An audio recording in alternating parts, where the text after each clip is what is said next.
Hello and welcome everyone to week 2 of the Solidarity semester hosted by Solidarity Is and the Building Movement Project. If you were here last week, welcome back. If you're new, we're so glad that you're joining us. My name is Catherine Foley. I am the Communications and Operations Associate at Building Movement Project, and I'm also part of the Solidarity semester team. This week, we'll be focusing on solidarity in action, but before we get into that, I'd just like to share some tech logistics and some updates. So this is a Zoom webinar. Participants are not visible, but you can use the Q&A function to send questions and tech issues. We've also enabled the chat, so please feel free to respectfully share your thoughts and ideas. Finally, this session is being recorded and we'll share the recording along with the transcript and other resources via email every Monday. All of the materials are going to be uploaded to the Solidarity Is website at solidarityis.org, so you can access them there. And with that, I'll hand it over to Anna Castro, who you also met last week. Hey everyone, again, so happy to spend time with you. And I just wanted to, first of all, put out there to give us a shout out on Twitter. We have Shimona, who's going to be live tweeting this session in case you want to find other ways of just engaging with folks on the Solidarity Is team. We have this prompt for you if you didn't reach out the last time, whether you do it during this session or on off days when we're not meeting. We'd love to hear more about you and why you're excited about the Solidarity semester. So here's the handle information and the hashtag that we're using, Solidarity semester. And with that, I actually have a poll for y'all to start us off for today.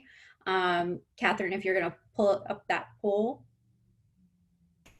So why are you a part of the Solidarity semester? I'll give you a few moments to answer and then we'll talk about it.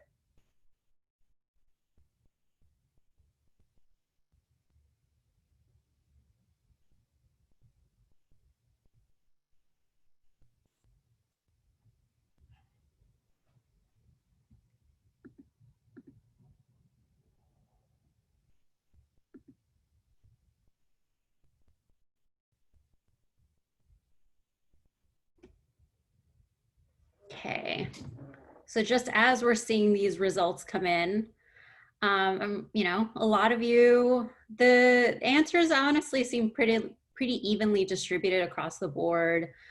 Because I want to learn about how to get more involved in social change. A lot of you are saying because I want to deepen my knowledge. That's really exciting. And some folks right now, we have evenly keeled folks that are feeling motivated given everything that's happening right now, and folks that are feeling overwhelmed and want ideas for hope. And so that kind of leads me to the last part of this, being a part of a broader movement. We're really excited to get to share this moment with you and understand that, y'all are coming from all over the US, along with like some folks joining internationally. This is a community. This is a movement of folks that are joining this Solidarity semester. So again, this is an opportunity for y'all to engage with us, but hopefully y'all find each other also on social media. And I know as the sessions go on, we're gonna think through more ways of getting y'all to connect with each other. So what are we gonna be doing? For folks that are joining us this week, last week we covered what's your social change role. Like Catherine said, all of the information, the materials, the recording for what we covered is available on the website for you to check out. And then this week, we're gonna be talking about solidarity in action. There's some really amazing information that Deepa will be sharing, shortly. And this breakdown of the theme for each week will kind of guide what we cover in this session. And when y'all meet us on Instagram Live, the conversations we're gonna have with other movement leaders. And so the folks, the person that joined us last week, Grayson Martinez from United We Dream. I think United We Dream is probably an organization a lot of y'all know, definitely a leading youth immigrants' rights organization. And then this week, we're gonna be talking to Janine, who honestly is one of my favorite people and is so funny and is doing just incredible work through the Urban Indian Family Coalition. And so it's gonna be a really amazing space to really talk about the impact that this political moment has had on Indigenous communities. So check out, again, the folks that we're going to be talking to via these Instagram lives. They are doing amazing work through their organizations. And again, if y'all are ever feeling like I need to do something right now because I have to feel like I'm contributing to this political moment, these 5 organizations right here, follow them on Facebook, follow them on Instagram, follow them on Twitter.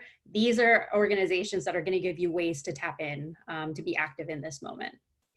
And so what did we talk about last time?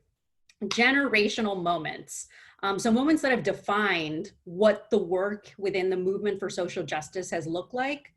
And one of the key takeaways on this is these 10 roles through the social change ecosystem map that people can embody.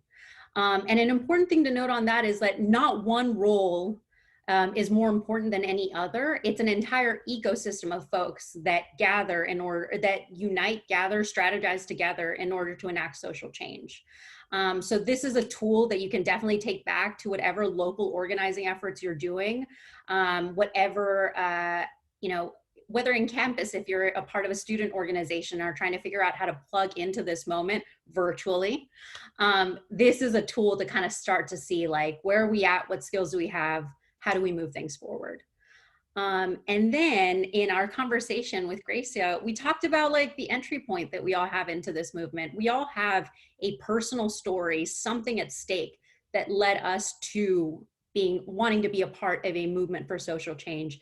And Grace's path was so just filled with a lot of like her family story, the legacy that we kind of all carry based on, what our parents told us about this world and what we experienced from this world. And so a really important thing that Gracia talked about was about how the systems of oppression that impact people are interconnected.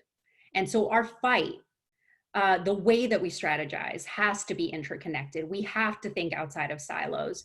A lot of us, our entry point for Gracia was mentioning, her entry point was through immigration work.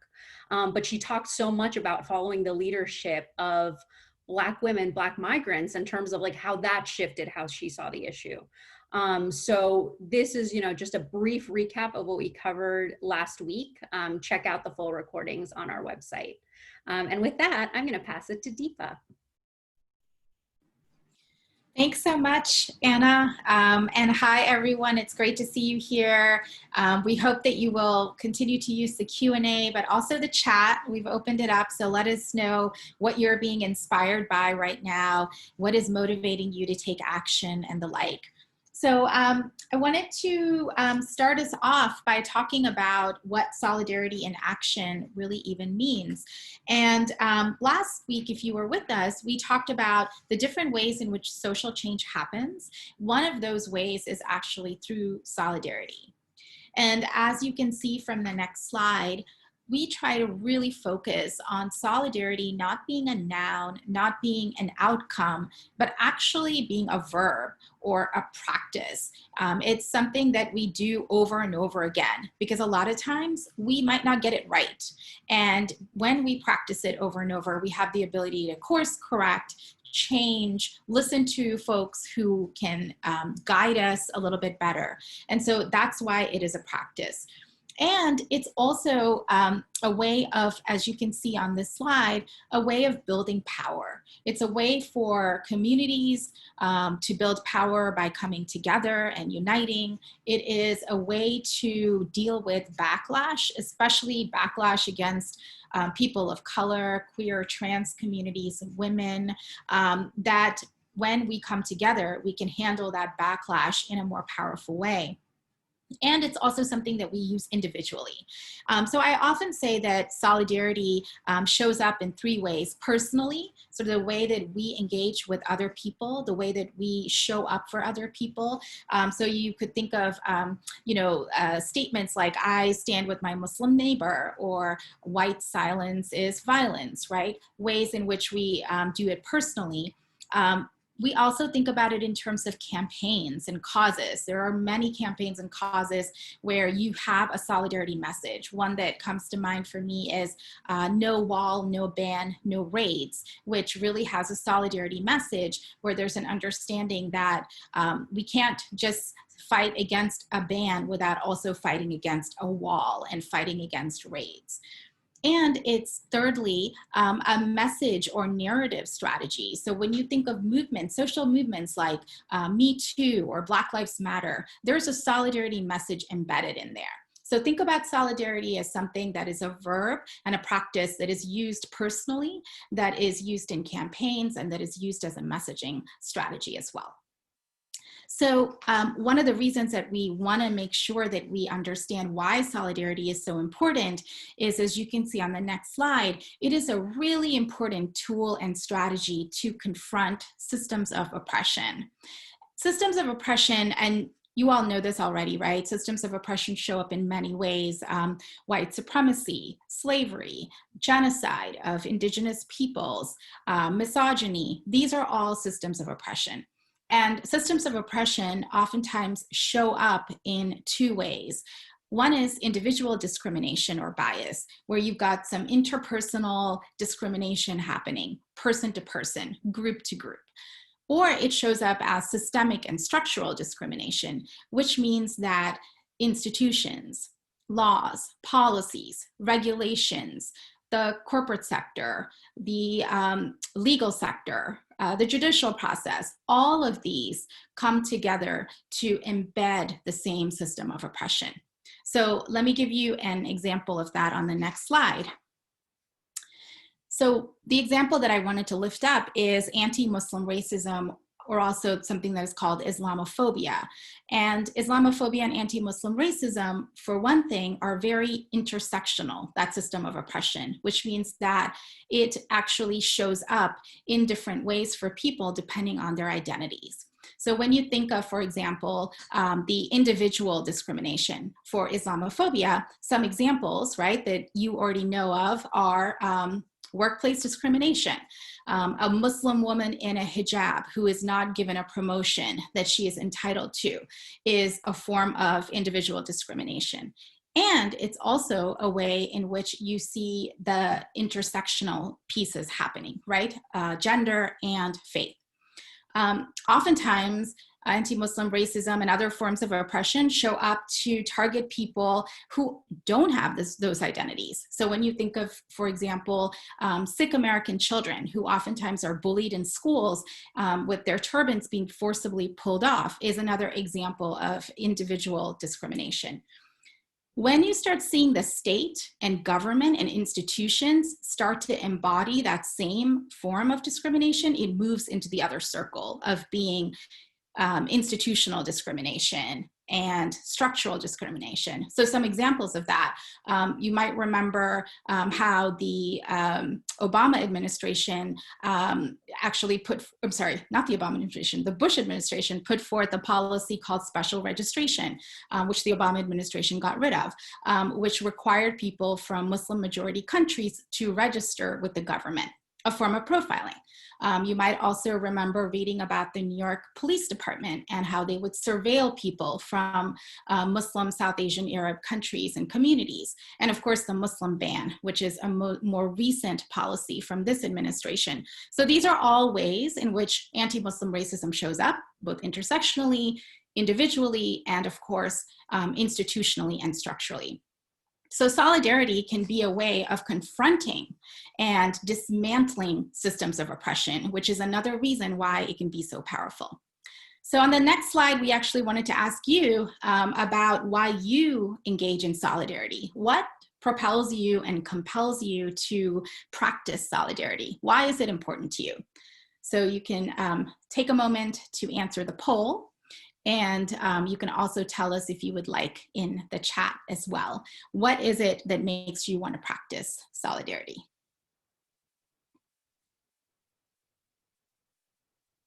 So as y'all are answering those, I'm going to take a look at the chat and the questions to see what folks are saying.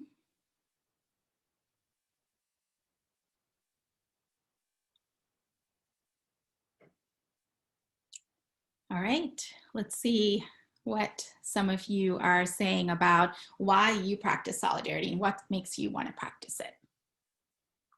So thank you for folks answering in the chat. So we have here, in terms of the poll, this real understanding of unity, right? To show that we're united together because it's powerful. Others of you are also saying it's a way to express my social change values, what you believe in. Absolutely. Still others are saying it's a way to connect with people. And that is really important because solidarity is a strategy, as we saw earlier, to build bridges with people and to find ways that we can connect because it is so relational. And also to utilize my privilege. That's great. And over in the chat, I just wanted to lift up what some folks are saying here. So Kevin says, I was taught that we aren't free until everyone is free. Absolutely, right? Injustice anywhere is a threat to justice everywhere, is what Martin Luther King said. If we're not all liberated, it ain't liberation. Mercy says, if any one of us is oppressed, none of us are truly free. Again, those values that everyone actually is on a path to liberation. We'll talk actually about co-liberation next week and talk about that more. I'll read one more out loud. Let's see. If you have come to help me, you're wasting your time. But if you have come because your liberation is bound up with mine, let us work together. Lila Watson, a very, very powerful quote. Thank you, Jenna, for lifting that up. So there is no way we can push for human rights without having solidarity as a principle. So thank you. This is absolutely exactly why many of us practice solidarity. So given that, right, I wanted to kind of take what you all have said and talk about the imperative for solidarity.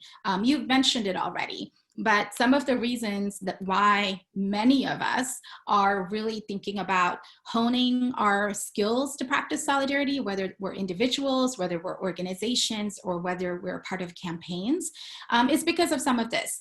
It's natural, first of all. I really do believe that people are naturally inclined as human beings towards finding connections with each other. We want to connect, right? And solidarity is one way to do so. It's also urgent. There are, as you know, many different ways in which people are feeling that their rights are being taken away, or that they can't fully be present and exercise their full rights in their communities or workplaces. And so the racial landscape and some of the backlash that we're seeing makes solidarity very urgent. At the same time, I want to lift up that solidarity is a way that we can actually bring into reality some of the possibilities that we're seeing out there, the emergent possibilities of rebuilding our systems. It's also powerful and it's relational, right? Solidarity is really about the we, the collective we, and it is a way for us to get to know each other at a deeper level. A lot of times I feel that in movement spaces, or if we're all coming together, we kind of assume that we are on the same page and that we know each other well. And one of the lessons I've really learned is that it's so important to sit and talk and hear about people's histories of oppression, people's histories of resilience, people's histories of strength. We actually don't all know each other's, right? And so even in this fast-paced environment, if you can take a pause in any sort of conversation, whether you're organizing on campus or whether you are organizing in your neighborhood or your family, to actually build in the relational component, it makes a huge difference in the long run. Because solidarity practice is actually transformative. It can change you as a person. I know it's changed me in so many ways, and it can change the world around you too. So these are just some of the reasons why it is such an important, critical, powerful strategy to develop. And it isn't just transactional. It isn't just a buzzword. It isn't just a slogan, right? It is something that actually means a lot to people and can build our power collectively and dismantle those systems of oppression. So with that, we wanted to give you a tool. Every single class, every single session of the Solidarity semester, we're going to try and introduce a new resource or a tool for you to take and utilize in your own learning, in the classroom, on campus. I see there are a number of educators and future educators here, which is wonderful. So this particular tool is called the Principles for Transformative Solidarity Practice.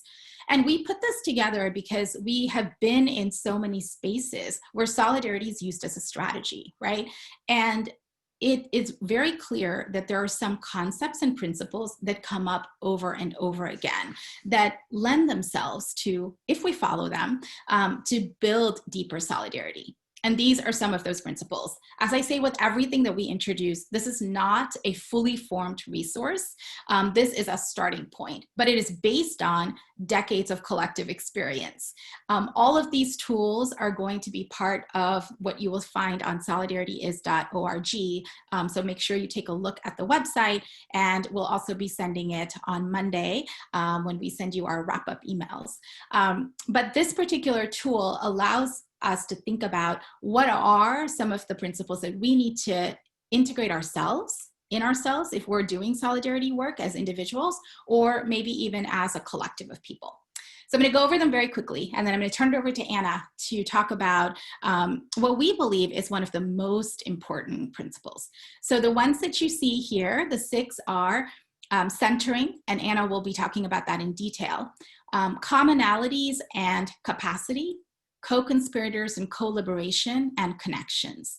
So we'll be talking about co-liberation, which many of you mentioned actually in the chat, as well as co-conspirators, which is our sort of call to action to ask folks who are allies or who practice allyship to actually think about moving to become co-conspirators. So we'll be talking about co-liberation and co-conspirators on the next session, actually, next Tuesday. And then we'll talk about capacity on the 4th section. But really quickly, before I turn it over to Anna, I want to just encourage you to hear the definitions that we use, learn from the examples that we share, and also think about how you are practicing these principles, because you likely already are. And it doesn't have to be a practice that is on the headlines. It can be a practice that you are taking part in your daily life in some way, shape, or form. It can be a way in which you learn about these principles and you think about them before you make a post, before you talk to someone in your family, before you take action, right? So we want to make sure that you understand that these are all principles that we're works in progress towards. I certainly don't feel like I have any of these figured out, but as we said, solidarity is indeed a practice. The more we do it, the more effective we get at it and the more powerful we become. So with that, I'm going to turn this over to Anna, who will lead us in a conversation about centering. Anna? Thank you, Deepa. And I really wanted to just focus on a part of what you said, which was how solidarity can be transformational. And there's something really organic about solidarity in the sense that it's about building real relationships, which when we're dealing with systems of oppression are critical for actually us getting to a place where we're listening to each other, trusting each other, and then working together to implement a vision for a better future. And so this definition of centering, I would just like ask you, and you are free to like drop in the chat, like some of the ways that this hit, how this lands in terms of like the relationships that you have, that you've built, not only the ones that are in your organizing and activism work, but also like just the relationships that you have with your friends, family, all of that. So centering, the practice of seeking out and understanding the needs, demands, perspectives, and voices of those closest to an issue of injustice. Another way you may have heard this is listening to those closest to the pain, and then amplifying, uplifting, and prioritizing them.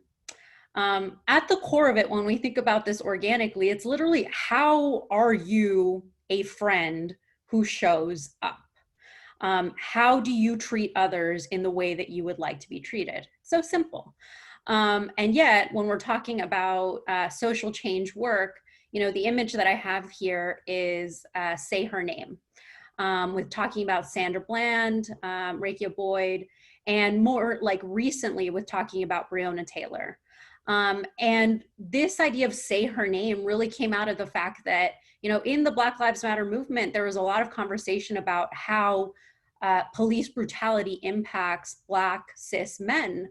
But at the same time, it impacts also Black women who not only, this is where our race plus analysis comes in, race plus gender. How does that impact what potential solutions exist, both, within within the legal system, but also societally, culturally, for addressing this idea of both state and interpersonal violence.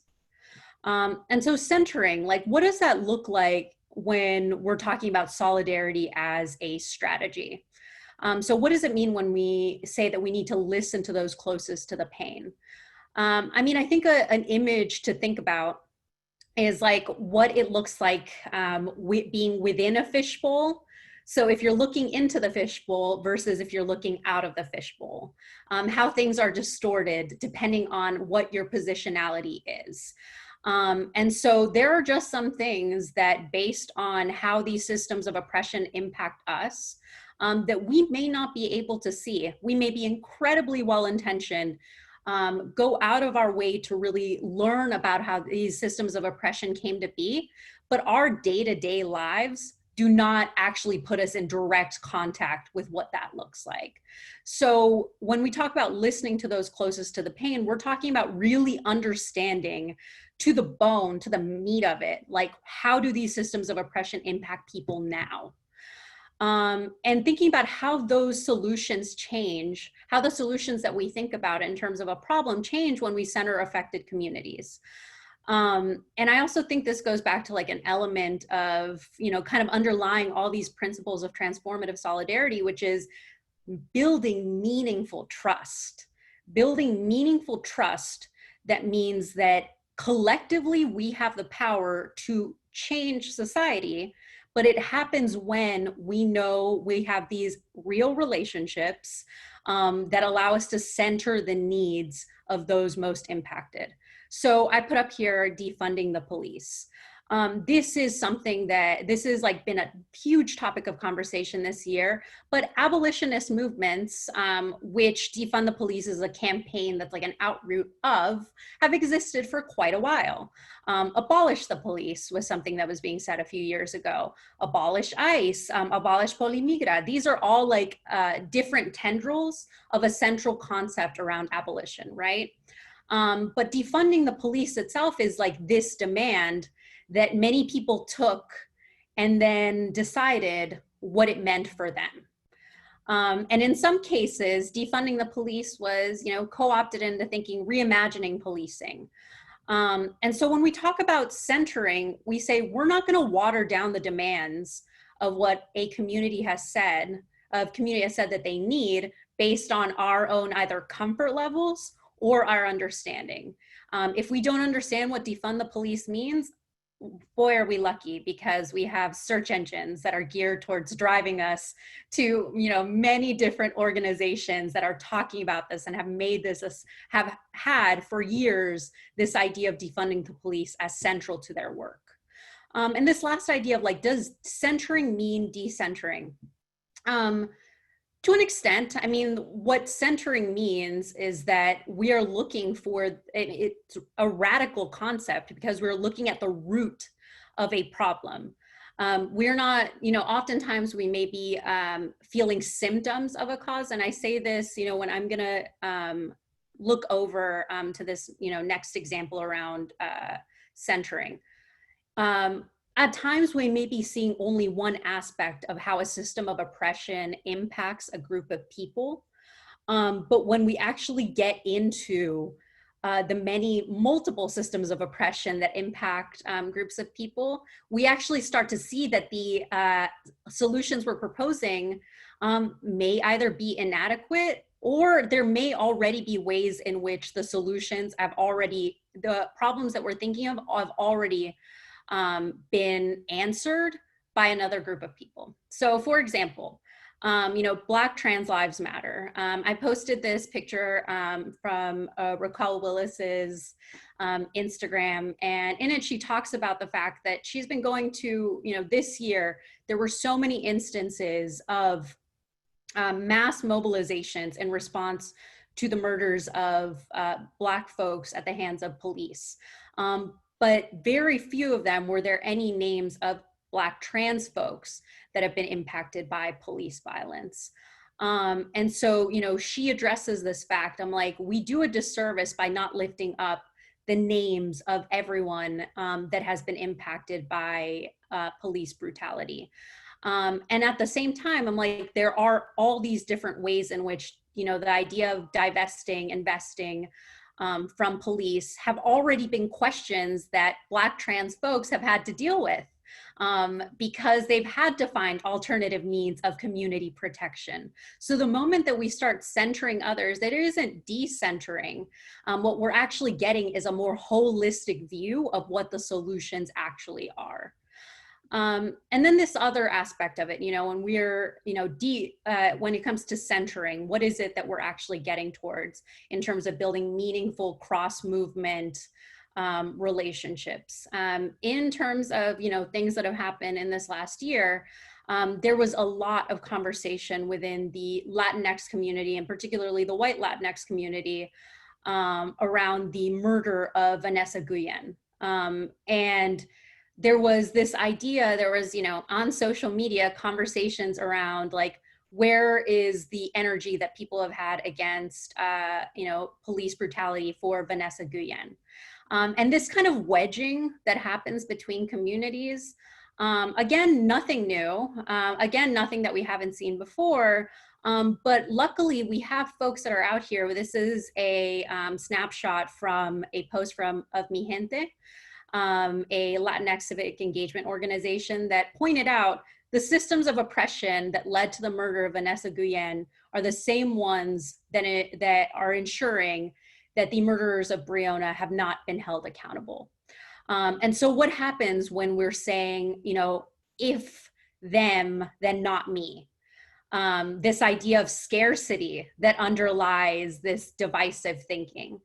And so this is like a really good moment to talk about that. For centering, what we're actually talking about is like literally uniting in seeking solutions that will actually benefit all of us. So again, dispelling this notion that centering means that my issues are no longer going to be the ones that are focused on, but rather an acceptance that if we get to the root of what the problems are, if we get to the root of these systems of oppression, that we're actually going to reach a holistic solution that will better all of us. And so, again, this is not a new concept. Looking at these two images, we talk about, in this, it's focused on API support of Black lives, and looking at the ways in which historically, in the US, there have been moments, and this I gets to, this idea of like solidarity as a global concept, and solidarity as a way of kind of understanding the entirety of the world around us. This idea that white supremacy, anti-Black racism, and the imperialism, all of these things are interconnected. And in terms of showing solidarity within the US, in this US context, we're actually then really addressing some of the global ills that exist. And so I wanted to like round this off by talking about disability justice, because I think this is something that is like really directly relevant to what we're actually doing right now. And so, with COVID-19, and the inability for folks to gather safely, there was a big turn towards having online events. And these online events are spaces in which we're trying to address and break down isolation, spaces in which we're trying to build community, and spaces in which we're thinking creatively about how do we do the work that we were doing in person online. And this actually was like a moment where people were like, well, there's all this idea of like, this is really possible. We can actually organize online. But all along, disability justice advocates had been saying create equal access spaces so that all of us can actually do the work together. And so even thinking about, the ways that in times we perceive, digital activism. So some folks have this like perception of, what the merits of digital activism versus like in-person activism. Well, guess what? This year we had to really rethink that because there was no in-person activism that we could do safely. And so we turned, and the folks that were actually very much prepared for this moment and very much prepared for the solutions that we need to actually have, things like basic universal income, things like access to medical care for all, were disability justice advocates who had all along been saying these things are possible, but in order for us to strategize with you, actually create spaces for us to be able to have these meaningful conversations. And so centering how it looks like in practice for you, as you know, time continues on and as you leave the solidarity semester, it looks like, am I creating spaces in which every single person that is there is able to meaningfully participate? How do I create spaces in which I am centering the needs that people have before I'm thinking about what the outcome is of what I want to get? And so, leaving, closing off, this part of the presentation by just saying, centering is one of those key pieces of transformative solidarity in the sense that it refocuses our lens on the process rather than the outcome. And so the process of building meaningful relationships by centering folks, by asking folks, what is it that you are demanding? And by not feeling like I need a pat on the back because I'm finally doing the thing that I should have done by listening to those most impacted, we actually get to better outcomes. And so with that, I have actually not been looking at the chat, but I'm going to take a moment to look at it now because I want to hear I want to answer some of your questions, think through, take a look at some of your reflections before I continue. So I'm going to take a second to do that and just scroll through. And if you have anything to add, just please feel free to jump in and write it in right now. Okay.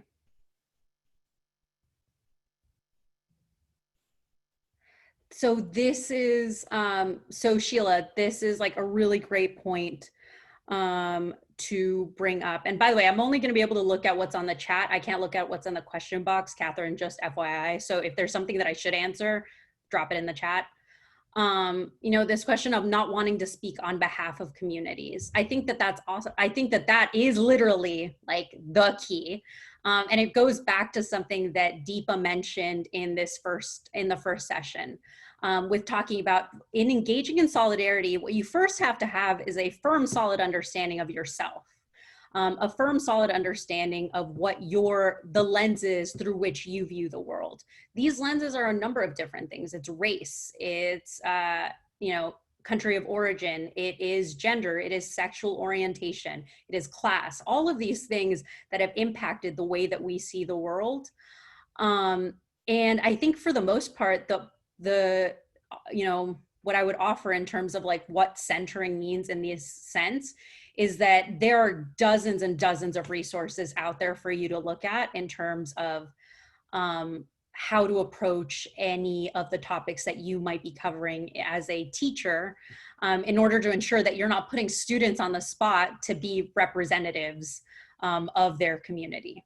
And so please follow up in the chat if that's if there are follow-up questions to that. This was just my brief answer to that. And then I think, share a quote, someone in the center, you can do the same. Cool. Oh, people were answering in the comments. And I think the other part of this is, which I hope will also come across in the Solidarity Summit or in the Solidarity Semester, is that a lot of us are really uncomfortable with having conversations around, identity. And we oftentimes feel like I need to get this perfect. If I get it perfect and I offend someone, I am going to be mortified, or I'll never be able to talk about this again. The huge thing about this is that you will make mistakes and it will be okay. Making mistakes is definitely making mistakes and being, comfortable with conflict, or being comfortable with the fact that people might not want to give you a pat on the back for like I said, once again, if this is the year that you discovered that defunding the police would be a good idea, but you want to engage with folks who have been for years calling for abolition, maybe don't expect a pat on the back about it. But do want to reach out and then engage in the work. I think a lot of the time we think that, you know, there's a certificate at the end of learning about all of these topics that we can achieve. And then we take that as a badge of honor to other places. There is none. There is no like finish line for engaging in solidarity work. There is constantly engaging in real relationships so that people can hold you accountable, and knowing that your mistake, the focus of it should be the impact that it has on the other person and not how you feel about it. Okay. Okay. So I'm going to answer this because it's like the thing that just popped up on my screen. So Justin Q's question: as a college student, the conversation about scarcity is most often manifested within the constraints of student organizers' time and energy. Do you have strategies for how to move towards the root of issues, centering the most important questions and concentrating that energy? That is an awesome question, and definitely one that I struggled with when I was a student. And here's like the thing. So we're in this for the long haul.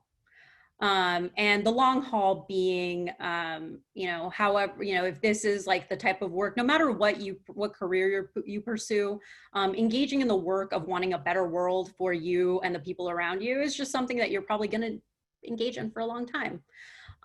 Ensuring that you create space for sustainability and wellness should be a priority, because if you are, you know, particularly working with folks that are impacted by systems of oppression, there oftentimes is this like the urgency that leads to martyrdom, and doing too much, saying yes to a lot of things, and then not necessarily like taking care of yourself. So I would always say, I'm like, the strategy of like putting wellness and sustainability at the heart of it. The idea that not in, like we talked about in the social ecosystem map, one person doesn't hold up the whole map. So constantly bringing in others, and trusting the leadership of others. In terms of like getting to the roots of issues, I would say that these days, because there is so much going on, having a really strong set of screening questions that you use when engaging in any campaign, with capacity and resources being one of those screening questions, is really important. You know, and concentrating your energy.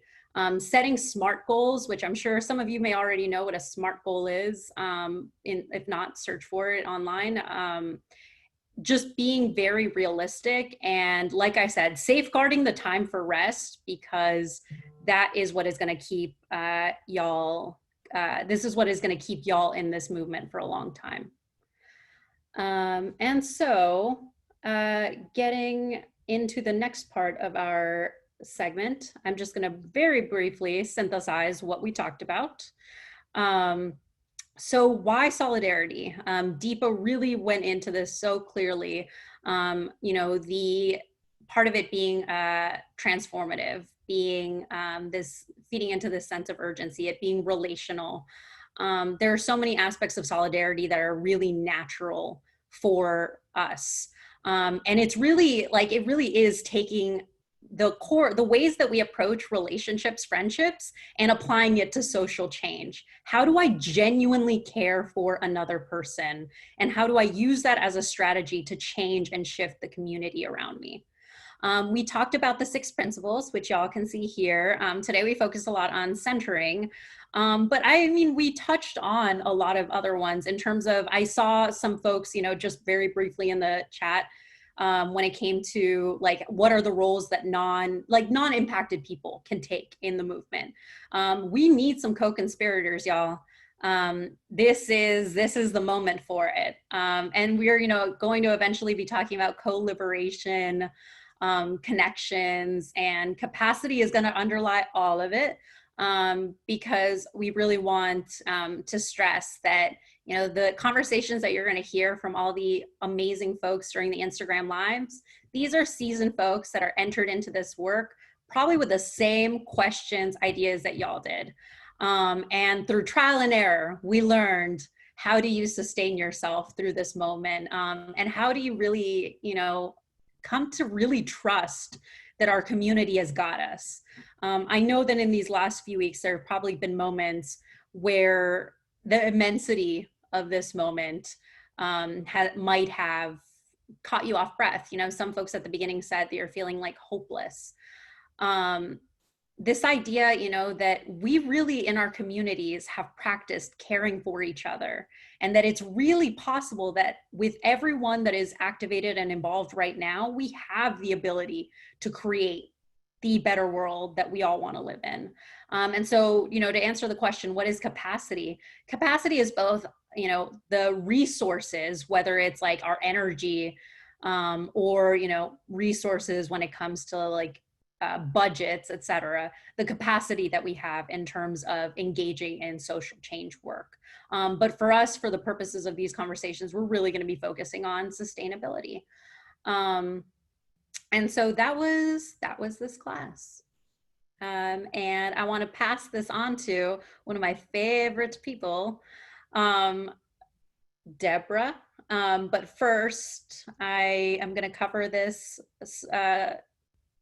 PowerPoint screen? Or are you covering that, Deborah? I think that's you. Got it. So, you know, we're going to talk, like I said, we gave brief definitions for what each of the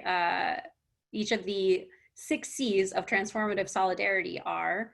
And we also have, you know, a lot more conversations kind of coming when we're going to underscore like what each of these principles are within the movement. But for right now, I would like to, you know, put up a poll, I guess, cool, about which transformative solidarity principle you find yourself often practicing. And then a second question, what principle of transformative solidarity do you think you need to practice more?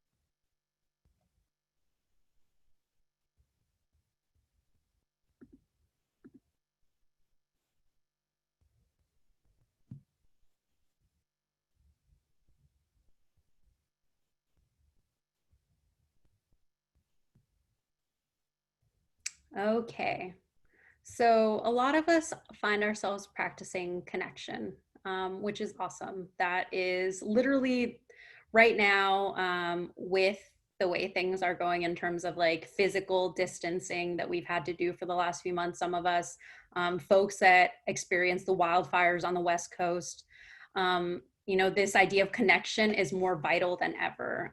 We definitely gain hope, gain energy from spending time with each other.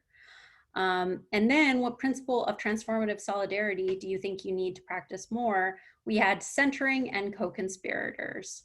And I think that that's like this is, like I said, there is going to be no finish line where you're like, I've completely figured out centering, or I've completely figured out being a co-conspirator. And that's totally fine. There are always going to be new ways to engage. And so I think that when it comes, this is why we call it practice, a community of practice, practicing solidarity, because this is an ongoing project for all of us. And with that, now I pass it on to my favorite person, Deborah. Thank you, Anna. It's so good to have so many of you engaging with this session and to see the continued interest around the internship program. So we wanted to remind you of the Power Up Internship Program that will connect selected youth leaders with US-based social justice organizations doing work around immigration, civic engagement, empowering marginalized communities, and more. So if you are between 18 and 25 years old, participant of the Solidarity semester, and you are able to commit to about 5 to 8 hours a week for 2 months to the internship, we encourage you to apply as soon as you can. You can do so by submitting your resume to the Solidarity Is campaign email address and filling out the application form that you can find on our website and linked here. And the deadline for that is October 4th. So please read our FAQ sheet for additional details around the program. Reach out with any questions you have and send them over in the chat, and we'll get them answered for you. Thank you.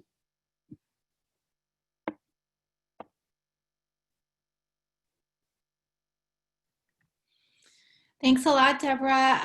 I just wanted to, since we're getting close to the end of our session, we also wanted to leave you with some action items. We are trying to do that every time, but I also wanted to make sure that, because I see some great questions in the chat, and so wanted to make sure that we address those really quickly as well. The information on the internship, Deborah could answer some of those questions for folks right now, so keep a lookout on that. You can also check out that FAQ, because we definitely have more information there on the website. We'll share the link here as well. There was a question about that I wanted to quickly pull up. I believe it was Yakira, who said, I'm a recent high school graduate and noticed that the school administration tried to center students of color in discussions about racism, but instead it felt like an over-reliance by the district's administration on students of color to represent and relay our experiences. How can centering be a more balanced practice? That is a really, really powerful, important question. Oftentimes, and I think Anna actually talked about this a bit, the practice of centering can actually be something that is sometimes feels like a burden for communities of color, to always have to explain, to have to correct, to have to both deal with the burden of enduring whatever form of oppression that is being endured, but then also to teach about it, train about it, correct people about it, advocate around it, right? And there is a lot of emotional labor that goes into holding both of those pieces, experience and the education.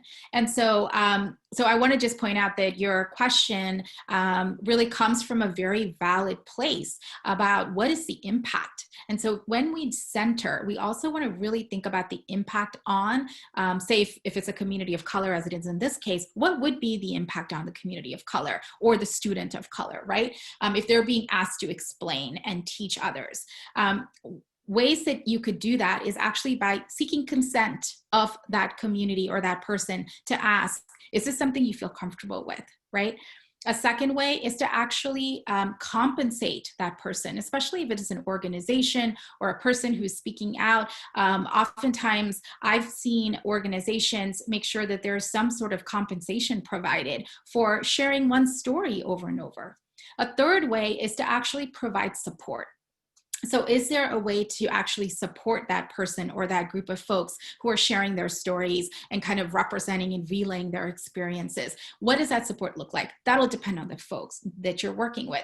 In my own experience, I have found in working with folks who are closest to the pain, as Anna said, in my experience, I found that one thing that really helps is a sense of community, and also to not to reach out and stay connected, right? After the press conference, after the conversation, that it is really important to stay in touch and not to be like, oh, okay, we heard from you, moving on, right? Because people want to feel, again, that there's this relational connection. So those are just some examples. And I also wanted to validate that it should be balanced, right? Centering should be balanced. So thank you for that. And others are, I think, also answering in the chat. So please take a look at that as well. So calls to action as we close up, obviously apply for Power Up. Apply early, please. This is a really exciting program and we're excited to have you be part of it. I also wanted to bring up the fact that, you know, today is actually National Voter Registration Day, and putting a link in there for folks who might be interested in learning more about the importance of GOTV efforts, about the importance of voter registration. We are going to be talking about this even more, Janine Komanode and I, on Thursday, because of her efforts to work in terms of securing the vote, protecting the vote of Native communities. So we want to make sure that you think about your voting plan and those that you love and care about by going to this site and looking at the resources. Another piece, and thank you, Anna, for bringing this up, is to file a comment today because HUD, which is the Housing and Urban Development Agency at the federal level, is at this point thinking about putting forth a regulation or a rule, I'm not sure which one, that would actually limit the benefits around housing for especially queer and trans communities. This is something that a lot of folks, and Anna, feel free to add more if you want, because I probably may not have said it entirely accurately, so I'll give you a minute to do that once I move through this. But please, back to the slide, sorry. Please feel free to add more. So that is the website there. And then a few more, learn about the Senate nomination and confirmation process. Right now, as all of you know, we're in the midst of a big national conversation about the filling of Ginsburg's seat on SCOTUS. And so learn about the process because it actually does affect generations of people. Learn about how it works. Pandemic relief and cancel student debt. As Congress considers relief around the COVID-19 pandemic, there is an opportunity for young folks to engage through this campaign called Cancel Student Debt. And then last but not least, join us on Thursday. But before that, Anna, I wanted to give you a minute if you wanted to add something about housingsaves.lives.org. Yeah, so one way in which people have been impacted, or one way in which change has happened during the Trump administration, is changing rules, particularly rules that grant equal access to public services. And one of those is emergency housing. And so this HUD rule right now would impose things like, rules that would leave trans women particularly vulnerable to violence without emergency shelter. Today is the deadline to submit a comment. When you go to housingsaves.lives.org, you actually have access to a portal that will allow you to submit that comment. Do it today, tell your friends to do it. These comments are really important in showing that we are opposed to rules that would leave people in danger. Thank you, Anna. So those are just some calls to action. We know you're working on many others. Feel free to uplift them here or online. And join us Thursday as the next slide, just as a reminder that I'll be in conversation with Janine Comanote. I think we can move to that slide really quickly just to remind folks that this will be a conversation where we hear about the impact of the pandemic on Native communities. And we're also going to be keying up this idea or concept about co-liberation. What does that mean, especially from the standpoint of Native communities, right? So please join me there 6 to 7 p.m. at Building Movement Project on Insta Live. And last, just wanted to leave you with a quote. I really appreciated the Lila Watson quote that somebody brought up in the chat. This is a quote by Bell Hooks that I always turn to. And I think it's really important to understand because I also think it's very clear and very simple. Solidarity is not the same as support. To experience solidarity, we need to have a community of interests, shared beliefs and goals around which to unite to build sisterhood. Support can just be occasional, right here and there.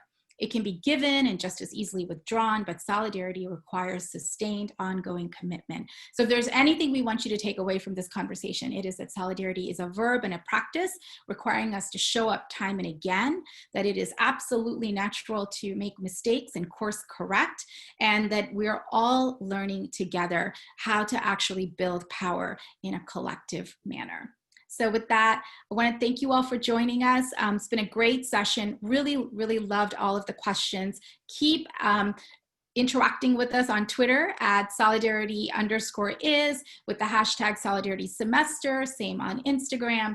And I wanted to thank our amazing team of folks, Anna Castro, Shelby House, Deborah Makari, Catherine Foley, Maroon Tajabe for doing such a great job in shaping this series and making it something that is engaging and powerful. So thanks everyone. We'll see you Thursday on Instagram. Bye.